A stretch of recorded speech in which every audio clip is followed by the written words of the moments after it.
Greetings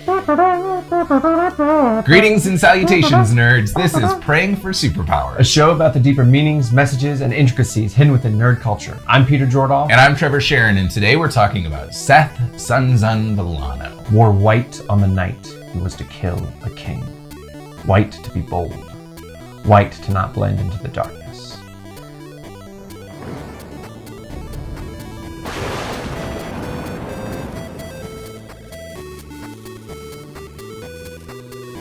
So, there's a lot we could unpack about this character. First off, Truthless is his subtitle. That's insane. What a name. The fact that he goes by Szeth-son-son-Vallano. What do we know about his grandfather? Why can he be named after his grandfather? But he gets mad when someone calls him Szeth-son-naturo. His ability to kill, his hatred of himself, his religious fervor that fades to a dull ache, his insanity, his sleeplessness, gaslighting, his bald head, childlike eyes, the fact that he is the original unaffected,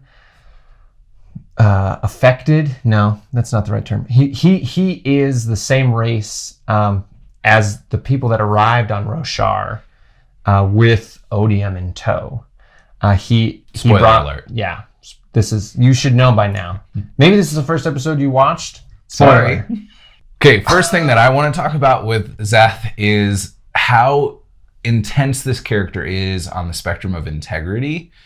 I don't think that it's inappropriate to say that he's gaslighted by Vistim, and even by his own culture. He becomes truthless because he believes that the Radiants are coming back, and he's basically the John the Baptist of the Stormlight Archive. He picks up a sword to herald the call, to raise the alarm. The beacons are lit kind of deal. And everyone's like, no. And then what happens is there's this stone that is in possession of Vistim, and he is convinced by Vistim that should he break his oath of being truthless and doing just about anything that the owner of the stone says. I mean, and that's their religion, is their culture. A truthless has an oath stone, or a slave. Mm-hmm. A slave in their culture has an oath stone. They have to, just from religious need, follow that person, whoever has the stone, follow their orders. It's an honor system. Yeah, and an honor system. But Szeth takes that so to heart that he does atrocious things in his own eyes because he has to, according to what he believes and the values that he holds of honoring this oath stone, honoring the decisions of his people, even though he totally disagrees with everything he's doing, and it kills him internally to do these things. Yeah, it's to the point where he stops being able to sleep because he starts hallucinating and hearing. Well, he can't sleep because when he closes his eyes, he remembers all of the murders he's done because of the Oath Stone, and the Oath Stone is his people's culture, and so he blames his people because they're the ones that have forced him to follow the Oath Stone's laws.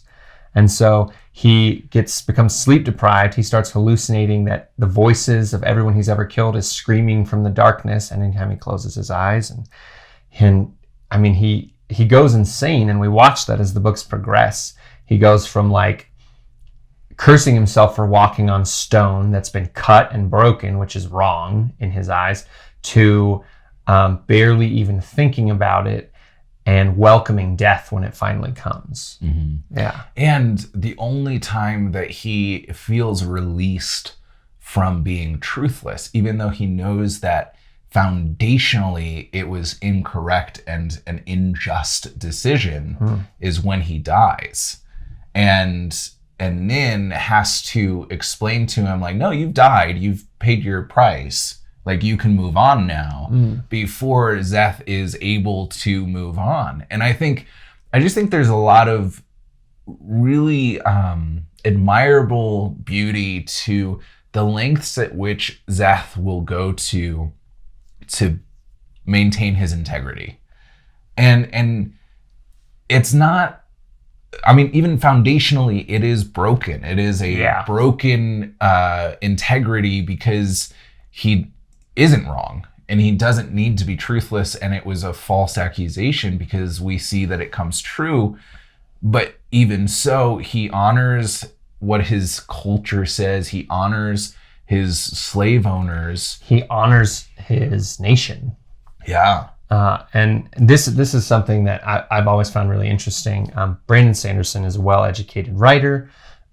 In my experience, well-educated writers have probably done some study of C.S. Lewis for how well-known he is. And C.S. Lewis has a book called The Four Loves.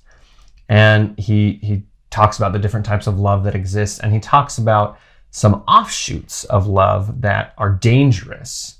And one of those is patriotism. And the whole reason behind Szeth as a character is patriotism. I have a quote here. So it's a love for a place and a love for a way of life. And that's the first part. The second part is the view of the past, and you kind of view it in like a whitewash. Like, man, that was bad, but you know, all countries have blood smeared across their histories. We're at least doing good now. And then the third part is a firm or prosaic belief that their nation is correct or right above all others. And what's crazy is this is kind of who Szeth is. He is so certain that his country is right, that his people and leaders are right, that he murders to keep his beliefs in that religion, in that cultural belief pure, until he gets to the point where he's died, comes back, and realizes that he was right all along. He should never have been made a truthless, and his retribution is tenfold. Yeah. And in the later books, Oathbringer especially, we see this progression away from that patriotism towards something that could easily be perceived as a healthier style of living. But I think it's as patriotic as before, because his fourth ideal is, I will cleanse the shin of their false leaders so long as Dalinar Kholin agrees. And so he essentially changes the foundation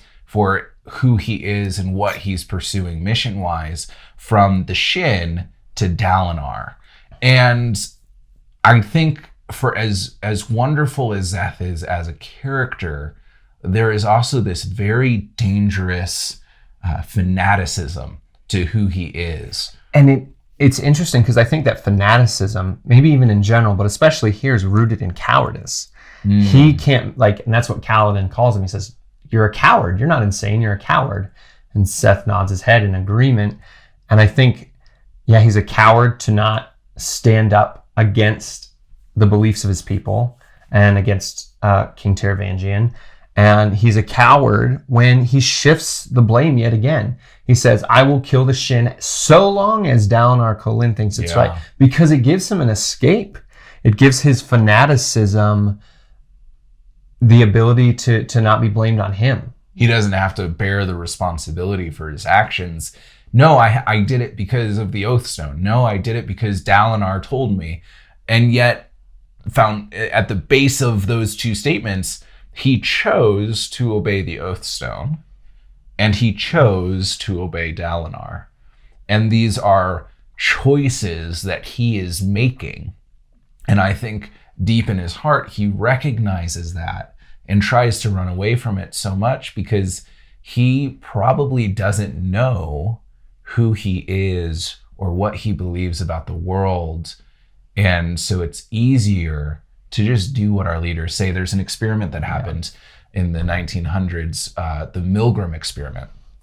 Amazing, unethical experiment where they had somebody strapped to electric diodes, quote unquote, and then another person in a different room with the psychologist who had buttons that progressed in volts.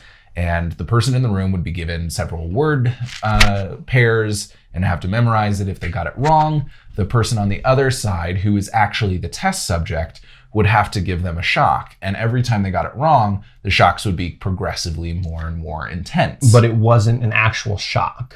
The guy who was strapped with electrodes was acting. Yes.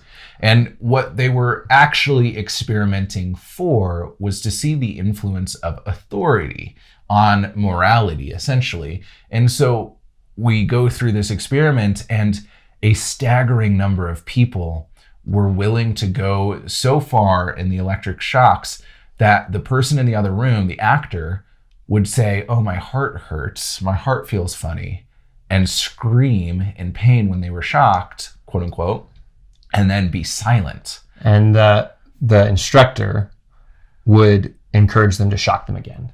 And a staggering number of people did, showing just the vast power that an authority figure can have on anyone. We're all susceptible to this, and we need to be aware of it. I think this is what 1984 and other books like that, Fahrenheit 451, these books Nazi are Germany. speaking towards this fault in our humanity, where we look at authority and we say, yeah, of course, even though in any other situation we would say, no, that's morally wrong.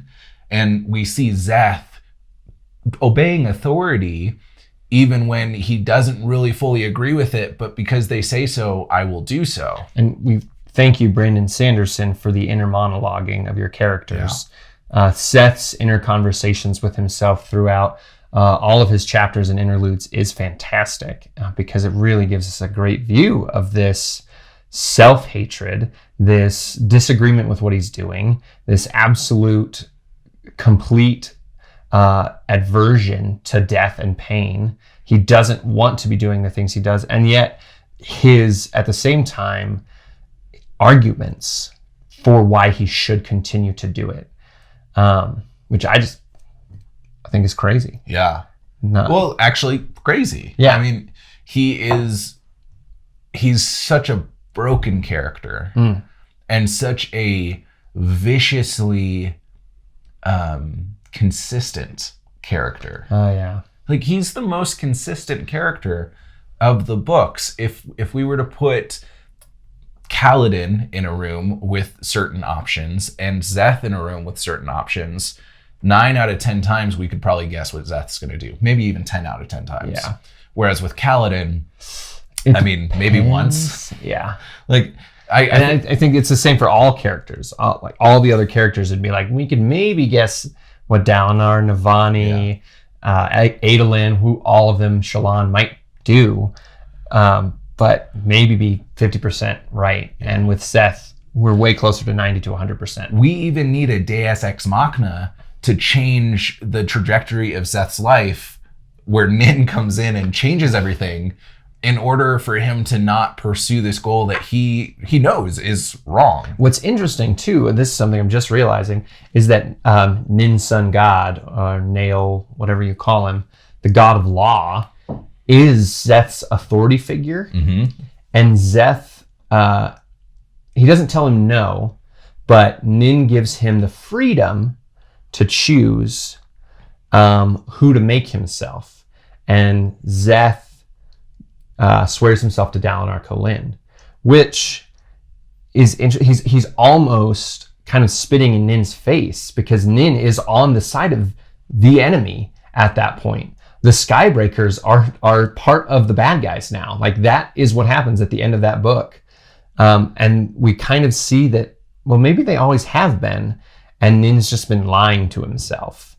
And the reason he's been killing Radiance is not to keep the desolation from happening again, but because he believes humanity is in the wrong, and he knows the lie. Which dives into a lot that I struggled with at the end of Oathbringer of like, yeah, he's right. Yeah. I know that, and that's my favorite thing that Brandon Sanderson does is his writing. I want to say utensil, and I know that's wrong because that's a pen. Instrument? Yeah, like a writing instrument is him taking imperfect narration. And so we hear for like 2.5 books that, these people are good and these people are bad. These people are sojourners. These people are attackers. These people are the natural. These people are the unnatural. And he turns it on his head. He turns it on its head. So just like Szeth, we're so convinced, we are so certain that the humans are in the right to defend themselves the way that they are. And he says, oh, by the way, the humans have been in the wrong for the past 5,000 years.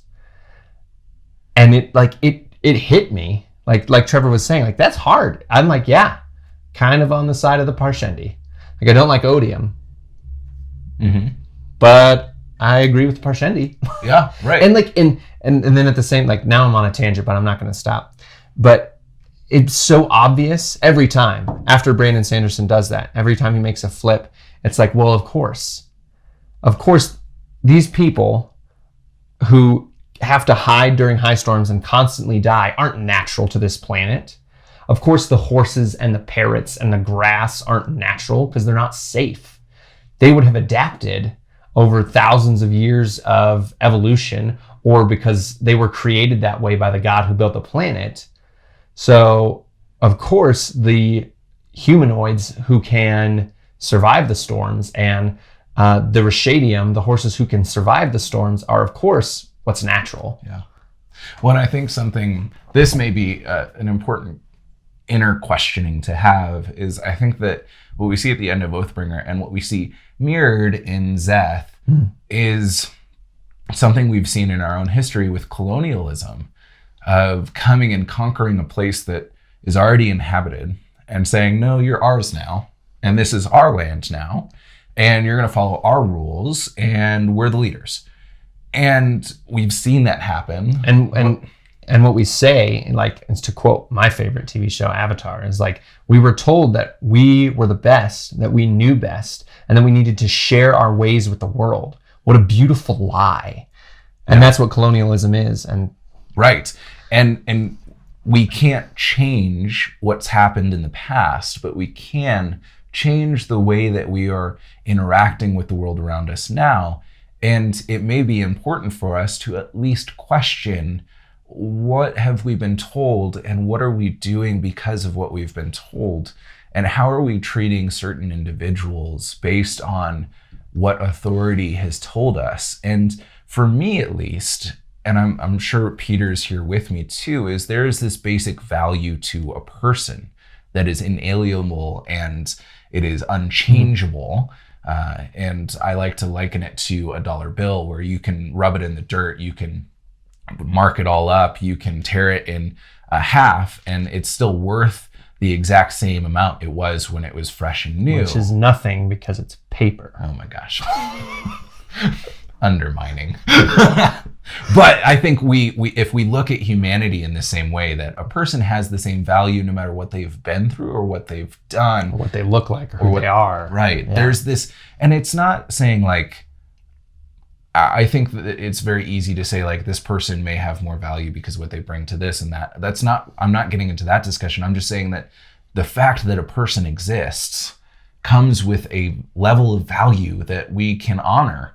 And if we are willing to look at the world in a way that says, I honor the value of your existence, of your personhood, and for me, the Imago Dei, I think it's just, if we look at it that way, it changes the way we interact with the world. And I think Szeth may be struggling with that a little bit, because he sees the value of every life that he's taking, but he's also going with what his authorities have told us, rather than allowing himself to question it and say, no, I refuse. I'm not going to do this. I'm not going to just obey blindly what you're telling me to do because you're telling me to do it. And we don't do that very often, and we don't have to do it all the time, but it's important to do it every once in a while. Yeah. I think it's interesting because it's what Brandon Sanderson does all throughout the Stormlight books, is he lends humanity to the humans while taking it away from the Parshendi. He's like, anytime someone is looking at a Parshendi, or he mentions them in passing and they're trying to understand, he says, well, they're not human, is the phrase. They weren't human. They're not human. It's hard to tell because they're not human. He says it again and again and again, taking away that humanity, which is ingrained in the human society in this world. And I think that's what happens in our world too. Yeah. Is over time, we take humanity away from people to the point where it becomes natural to do so. And then, we take a moment and we give it back to them, and it can kind of shift our whole perspective. Totally. Yeah. Now, I want to jump into predictions real quick because we're big Stormlight fans and Cosmere fans in general. So and you probably are too if you're watching. If you're watching this, I'm sure you are. Leave comments about what you think of our predictions and our video in general. Go ahead and like and subscribe, and thank Petrie's Family Games for sponsoring this show.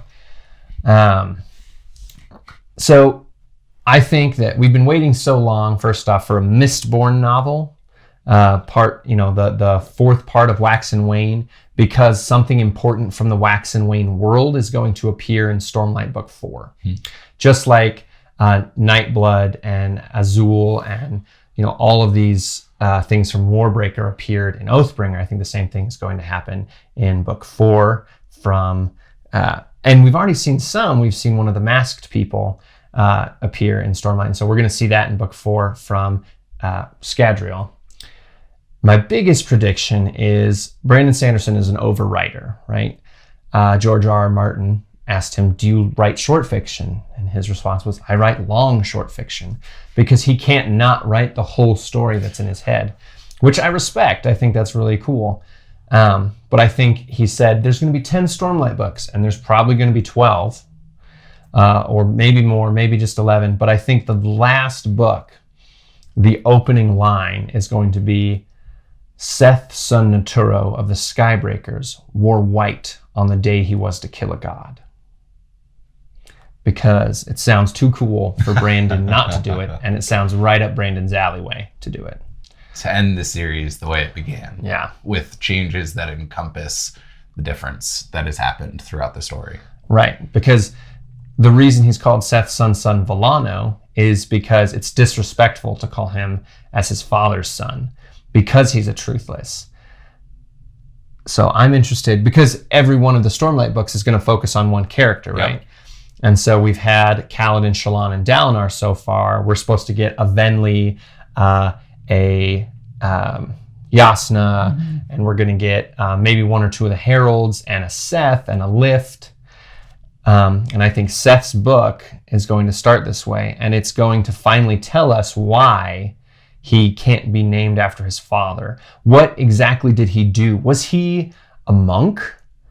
Like all Shin are bald, but why did he pick up the sword? Did he have a vision? Was he guarding the swords and then decided to draw one because... Or did he connect with his spren? Yeah, did he have a connection with his spren? And so his connection with his spren. And then, what happened to his spren? Well, I think we hear that it still exists. We just never see it as the reader, which I think is really interesting because we've seen that same process with Renarin. And we know, and I think, it's weird because Szeth technically kind of has two spren, Nightblood and his original bonded spren. And it would be interesting to be able to see the triadic conversation that happens between all three, because Nightblood and Szeth get along really well because they're really two sides of the same coin, or maybe the same side of one coin. Let's destroy evil today. If you haven't listened to the audiobooks, by the way, Sword Nimi, that's what he sounds like. Nightblood, oh hello, let's destroy some evil today. That's what he sounds like. And so his counter to Szeth's like calm, cool, collected, very monotone voice, and they're both like, let's destroy evil, but through two very different moral codes. It's interesting. We are way over our normal time for this episode. He's such an interesting character. He is such an interesting character. If there are things that you think we missed, let us know in the comments. If you want to see a part 2 to this conversation, let us know in the comments. Don't forget to like and subscribe. And again, if you're in Colorado Springs, stop by Petrie's Family Games. Thank them for our show because they're sponsoring it. And pick up a board game or two. They've got some good ones. We'll catch you next time.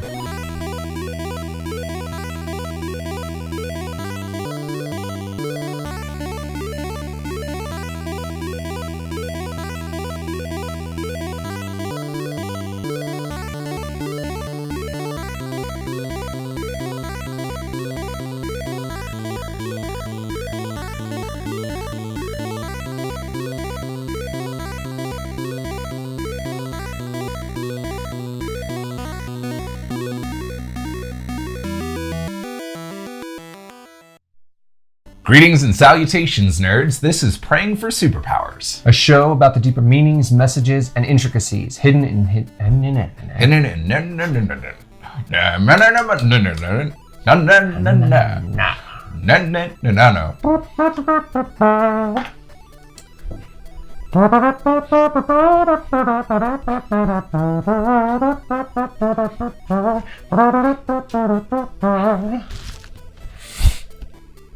Greetings and salutations, nerds. This is Praying for Superpowers.